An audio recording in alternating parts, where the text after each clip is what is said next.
Hi there. My name is Jay. I'm the founder of Discover Year, a year-long career and leadership development program that some would call a purposeful gap year program. What I'd like to do today is four things.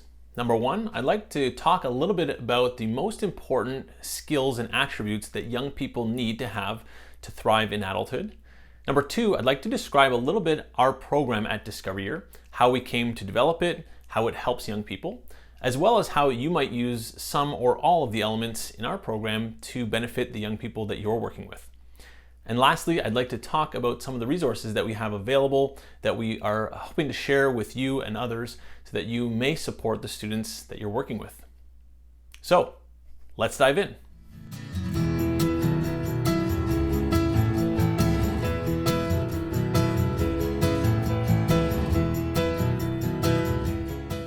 To kick things off, let's talk a little bit about the skills that young people need to thrive in adulthood. So, what do young people need to thrive? Please take a couple of minutes and jot down the three most important skills, qualities, or capacities that young people need to thrive in adulthood from your perspective. We'll give you a couple of minutes to complete this. If you need more time, feel free to pause the video and we'll see you in a moment.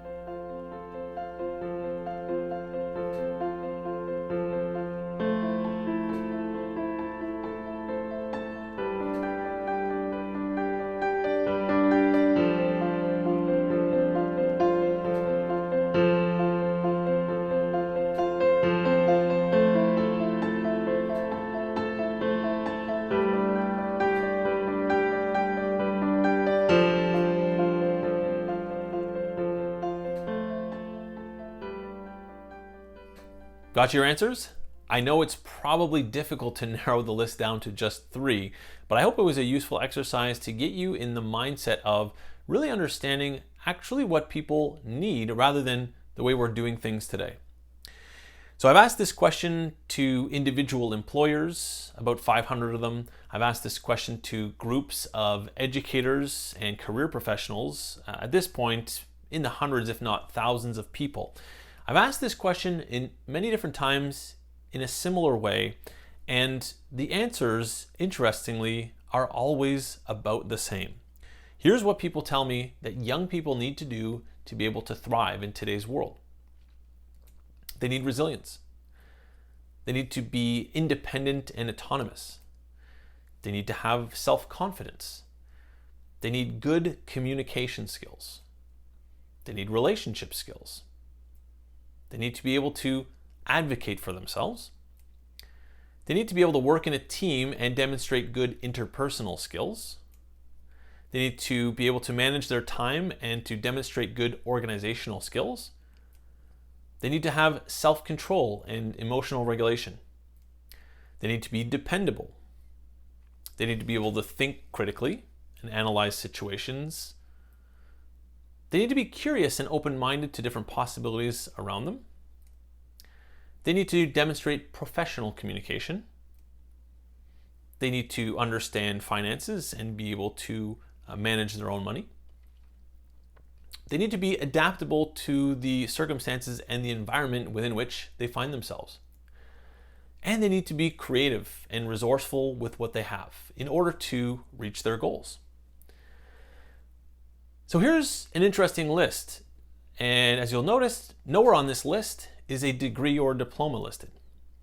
Nowhere is it listed that you need to do a certain number of years at post-secondary education, and this is a list that is confirmed not only by me and my anecdotal research, but by many, many different researchers and different surveys that have been completed over the last number of years. And the thing that I find the most interesting about this list is, in fact, if you asked students, they wouldn't be able to name the vast majority of these things. In fact, most young people today see the number one most important thing for their success as a piece of paper, a diploma, a degree, and in many cases, they feel that that diploma or degree needs to say something very specific. It needs to relay a specific program or skill set, or it should come from a particular type of institution. Now, of course, in certain professions and different realms, a university degree or a college diploma is very useful, not only for the skills that you develop, but for the signal that that sends to the marketplace. But increasing, students are relying on this piece of paper, and increasingly at the same time, employers care a little bit less about the paper and they care more for these skills here. So today's question is, how can we go about helping young people develop these skills, characteristics, and capacities?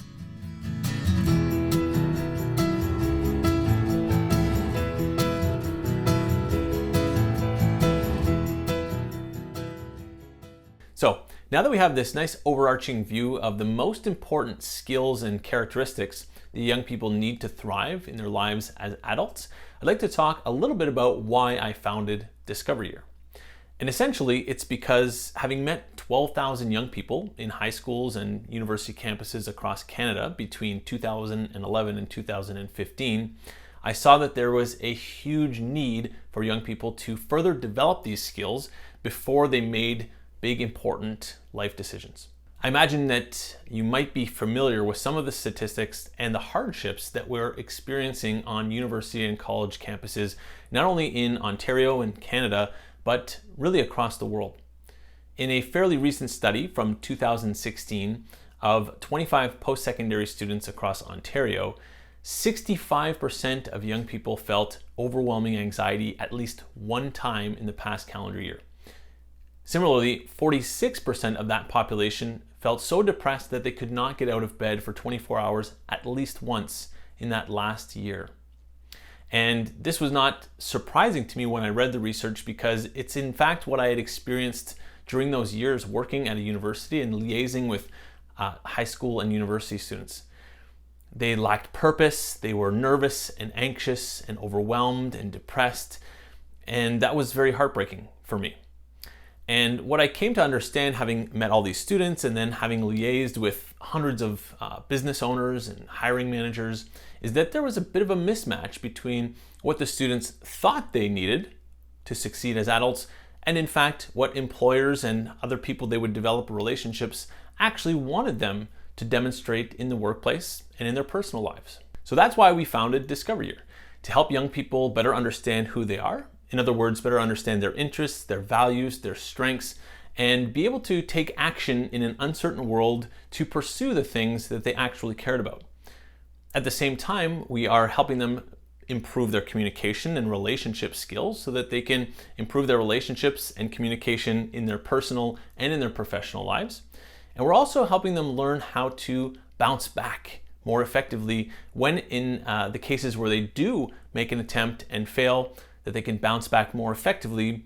Because if you're watching this video, in all likelihood, you have experience with young people who seem to lack the degree of resilience that they need to pursue the things that are truly meaningful to them. So at Discover Year, our three main objectives for our students are, number one, improved self-awareness.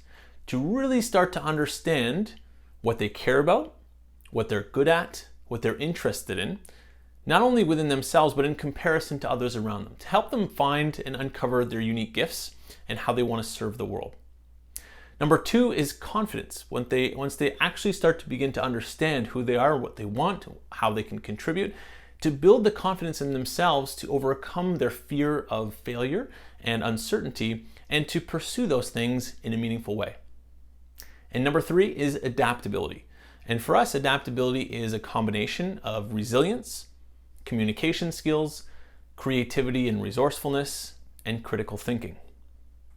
So that's what we try to achieve with our students, and they do come a very long way, but it takes them a good amount of time. Here are a few of our recent graduates describing their experience at Discover Year. Discover Year is like, there's so much possibility during the day, and it's refreshing switch from the high school system. I'm just so much more inviting different thoughts than I was before. Like, just the ability to learn new things that you weren't expecting, I think is incredible. In high school, I'm like, okay, well, I like working with my hands, so that means I should be a tradesperson, right? But like, I asked a bunch of friends and close facilitators what jobs they think I'd be good at. And then now I have this gigantic list of jobs I didn't even know existed till today. One thing that's really special about Discover Year is how individualized it is. In high school, if you just choose courses you're more interested in, then there you go, individualized. But I think Discover Year takes it way further, because not only do you get to learn about topics that you're interested in, it's like you get to be the one asking the questions and doing the self-reflection. You get to decide what you're going to get out of it, and you can get that out of it. It's more open to the individuals and what they value, and the different mindsets and perspectives are welcomed in Discover Year, so that we can realize that it's okay to think differently, and in fact it's valuable to think differently. The first thing that actually came to mind is the fact that at Discover Year we learn skills that are actually important to life. In high school, I feel like we learn a lot of things, and at the time it just doesn't seem that they're important, and in Discover Year we know why they are relevant, which gives me motivation to learn those things. And we actually have time to practice those skills with the group, communication skills, to understand what resilience means, how to bounce back from failures, and just how to look at life differently. Yeah, there's just a lot of misconceptions on life that were clarified with talking with people, and you're able to just build and change your mindset for a more effective one, and you can actually live more effectively, which is something that I didn't get in high school at all.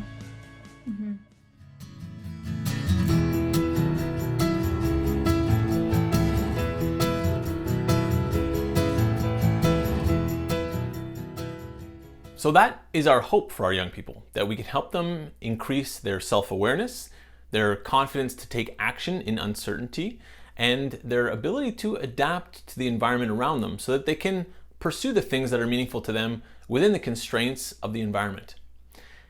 The question now is, how can we do that? How can we help young people develop a better sense of who they are, more confidence to pursue those things that they care about, and the adaptability that they need to navigate the world in an effective way?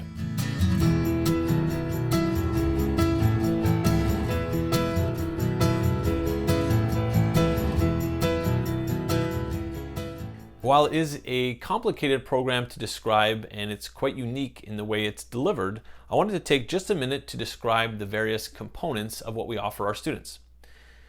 These components can be broken down into three essential categories. The first is experiential learning. The second is self-discovery. And the third is skill development. So in terms of the experiences that students undertake within the context of our one-year career and leadership development program, there are three essential experiential opportunities that they pursue. The first is work, which is usually paid work, although it's not required. Students could volunteer, but our students are encouraged to work approximately 30 hours a week throughout the year. They do a variety of different types of jobs, largely entry-level jobs. Our students are mostly high school graduates and don't yet have the skills or competencies to perform necessarily in career-related positions. So the students work, and the goal of the work is, of course, for them to make money and to be able to save some of that money as well as pay their program fees. But for us, it's the opportunity for them to go out into the world and apply the skills that we're helping them develop on an ongoing basis. The second experiential component is travel. And for our students, the travel period takes place typically in the month of February. It's a 4 to 6 week window where the students can travel somewhere in the world or within their own country for that period of time. And the goal is that they pursue something that's truly interesting and meaningful to them, that they step outside of their comfort zone and do something that challenges them, so that they can learn about themselves and build greater self-confidence and resilience in the process. And there are no real specific parameters for our travel component outside of the fact that the students need to push their own comfort levels. They need to do something that is going to be educational in a very broad sense, and they need to do it without their immediate family for the duration of the travel period. And some of our students choose to travel on their own. Some go in pairs or in small groups. Some join organized travel excursions. Some go far and wide. Some go fairly close to home. It's not up to us to decide what the travel component will look like for the students, but it is up to us to help coach them and guide them in developing and implementing a travel plan that is right for them. The third component that is experiential in the program is community service. The community service project for our students involves a number of different things. The purpose, once again, is to help students really identify something that they're curious, that they're interested in, that will be meaningful to them, and to help them develop the communication and leadership skills in order to effectively implement not only this project, but projects in their future. Once again, the parameters are fairly loose for the community service project, but typically we encourage groups of 3 to 6 members, and students are asked to identify a need or an issue in their community that they care about, and it could be local, could be larger, it could be national, or even international in some cases. And the students get together to develop a plan and to execute some type of service project that will help a group or people in need. Some examples of the community service projects that have been done in the past are some of our students have created mini libraries where it's a free exchange of books. You take one, you leave one. Other students have built milk bag mattresses for homeless people overseas. Other students have dedicated their time to building awareness for mental health or homelessness. They have done environmental cleanups. So there's a pretty wide range of things that the students can do, but the goal is to help them understand how good it feels and how reinforcing it is to contribute in a meaningful way in their communities, and also to help them apply a lot of the leadership and communication skills that we're helping them develop over the course of the year. So that's the experiential components of our program. In terms of self-discovery, each of our students gets their own life path coach throughout the year, which they meet with once a month over the course of the program. They also run through a series of different inventories and career assessments, personality assessments, once per month to help them really deepen their understanding of who they are, what they care about in the world, what they're good at, what they like to do, and to start to identify the next steps in their career and educational pathways based on the things that are going to be meaningful to them, that will provide motivation and incentive for them internally so that they can thrive in whatever activities they undertake. They also have the opportunity to reflect and to experience these reflections around their peer groups who offer feedback and support and different perspectives. So the fact that the program is done in a cohort setting is really meaningful to our students because they start to really understand how they're similar and how they're different from other people that appear to be in their category in the world. And the skill development category involves mostly what we call our discovery days. And of course, the students will be developing skills at work and through travel and in their volunteer community service projects. But the intentional and explicit skill development component of the program comes through our weekly workshops, which we lovingly call the discovery days. So within a discovery day, we have workshops, we have lots of group discussion. The students meet over 100 different mentors who come from various different backgrounds, belief systems, and who have different types of careers. And one thing they all have in common is that they're generous and optimistic, that they've learned a lot of lessons in life, and they want to share those lessons. To help you better understand what we do and what we accomplish on our Discovery Days, here's one of our recent graduates, Ariel, to tell you about her perspective on these workshop days. One day every week, we come together for fun and engaging education. These are called Discovery Days.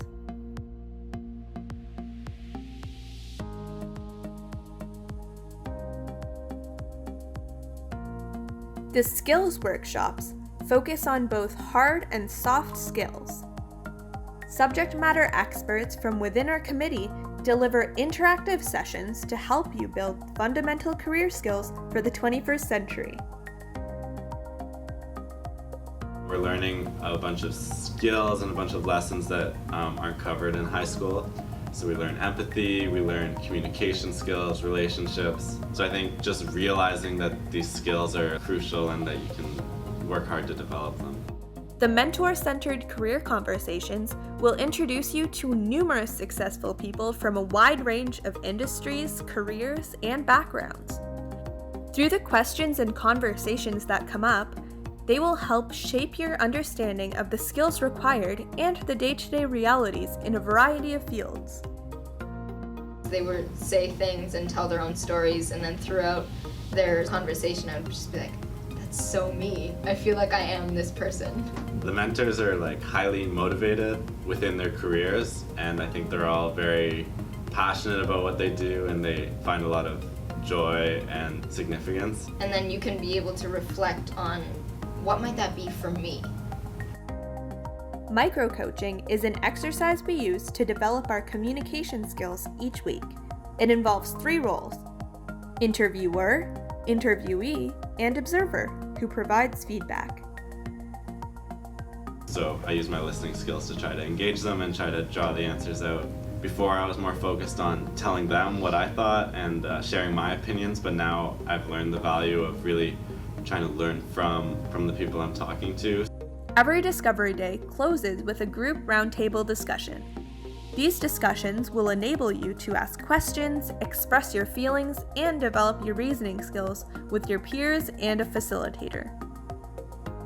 The afternoon discussions were where I learned the most about reflecting and how to apply the workshops that we were doing and the skills that we were learning. We really worked through, in conversation, real-life examples of our own lives. Once a month, you and your peers will embark on an adventure in the community. These fun off-site days are filled with career exploration and team building.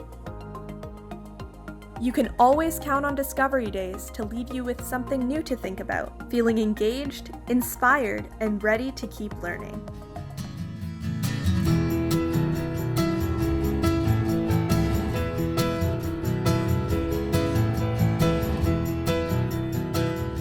So those are the various components of the program at Discovery Year.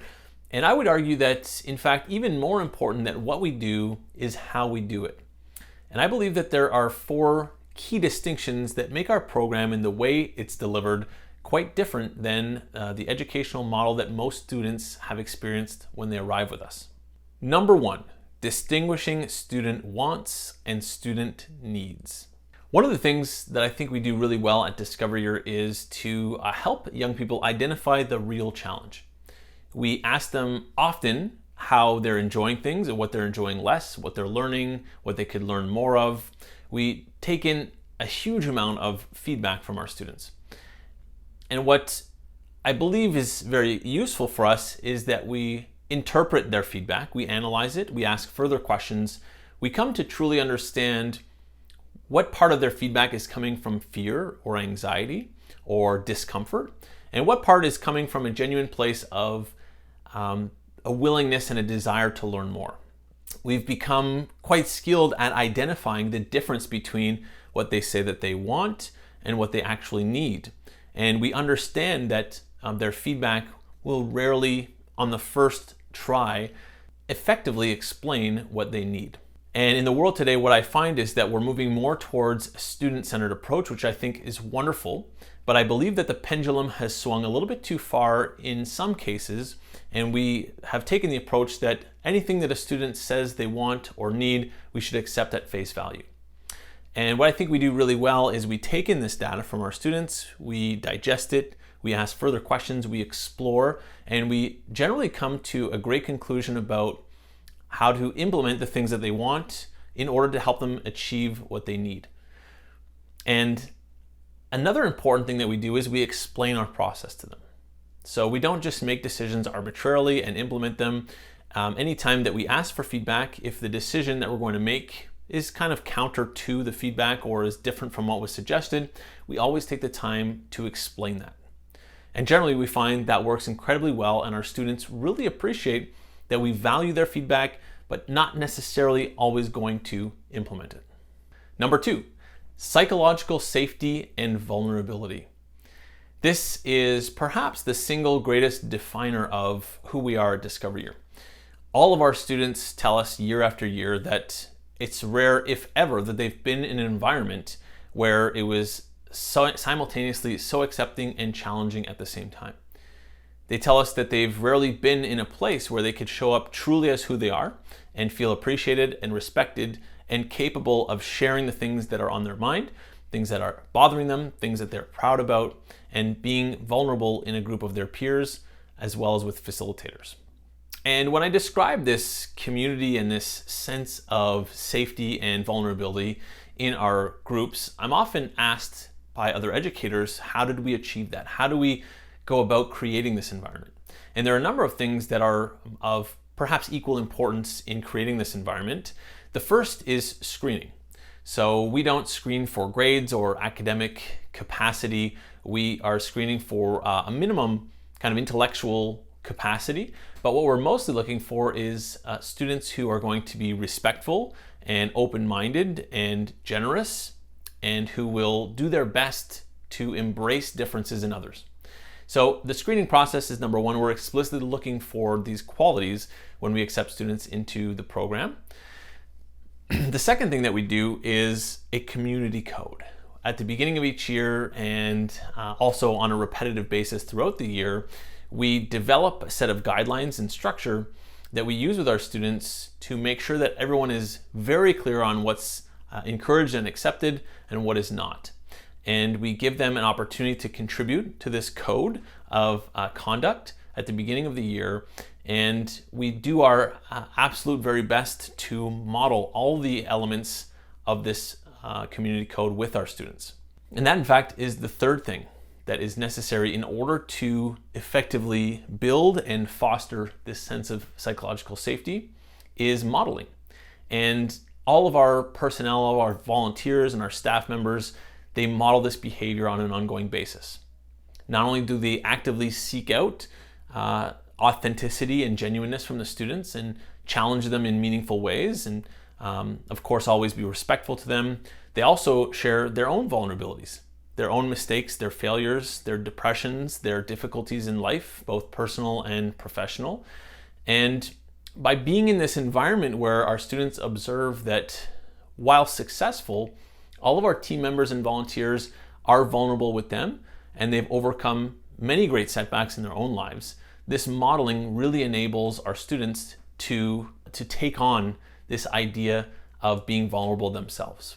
The third key to our success in helping our students learn and grow is two-way education. So at its basis, Discover Year is a coaching program, and while we do, of course, aspire to teach our young people new things, what mostly we want to do is help them learn for themselves. So our model involves the introduction of concepts, ideas, and different skills, and our approach is to bring those ideas, concepts, and skills to the table and help the students interact with them. Help them by asking them questions and challenging them to think differently about some of these skills and helping them apply them in an effective way. Number 4 is we use an authoritative approach. What that means is that we use an approach that is both highly demanding and highly supportive. So while we challenge our students and we speak with them directly and we want to push them to get outside of their comfort zones and to build new skills and to advance their own self-awareness, we do that all in a way that is genuine, empathetic, and understanding. And our students tell us that this is quite different than what they've come to know and experience in the world. And in fact, it's one of the things that they appreciate the most. So as a great example of how we use this authoritative approach, we can use the example of the community service projects, which I alluded to as part of what we do at Discover Year. And it has been our experience in the past that, like almost any group project, some of the teams struggle in terms of their communication and coordination, and often their motivation to contribute in a way that's going to be useful to the other members of their team. These are all lessons that they take with them, and in fact, in my opinion, are far greater than the outcome of the project themselves.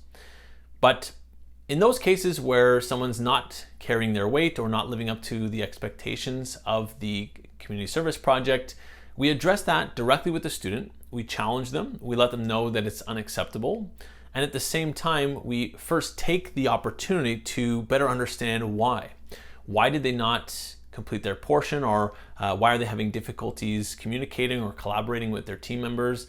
So we take the opportunity to first explore and understand where the student's coming from, and then we support them in any way that we can that is reasonable and expected.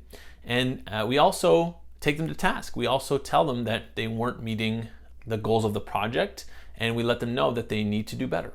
This authoritative approach is really, really helpful for our students who, in some cases, haven't experienced this kind of direct and empathetic feedback in this same way before.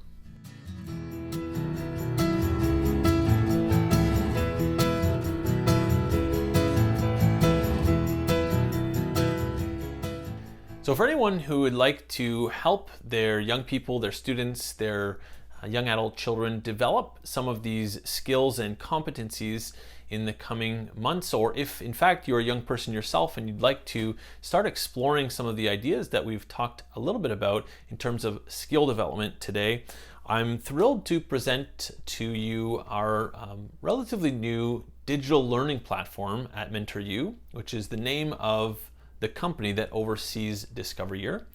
And we've gone to great lengths to create videos and put together reflective exercises that help young people, and in fact people of all ages, better understand how to communicate effectively, better learn some of the job search and career skills that are essential for them to thrive in adulthood, as well as some important life skills, and a variety of tools to help people better understand their own interests, values, strengths, and gifts, and how they'd like to contribute to the world. And we also have a lot of courses that will help people improve their teamwork and collaboration and their own personal and team leadership. So there you have it. That's the address for the learning platform, mentoru.learnworlds.com. If you'd like to chat about potential collaboration, or if you're interested in learning more about the Discover Year, feel free to check out the website, discoveryear.ca, as well as reach out to us by email, info@discoveryear.ca. There you have it. Some of the skills that I believe are most important for young people to succeed as adults in our world today, as well as our model at Discover Year and how we deliver that. I hope this has been useful to you. I hope you can take some part of this and implement it with your young people, your students, your family members, or even yourself if you're a young person watching this video. Thanks very much for taking the time. I wish you a life of action, openness, and authenticity. Take good care.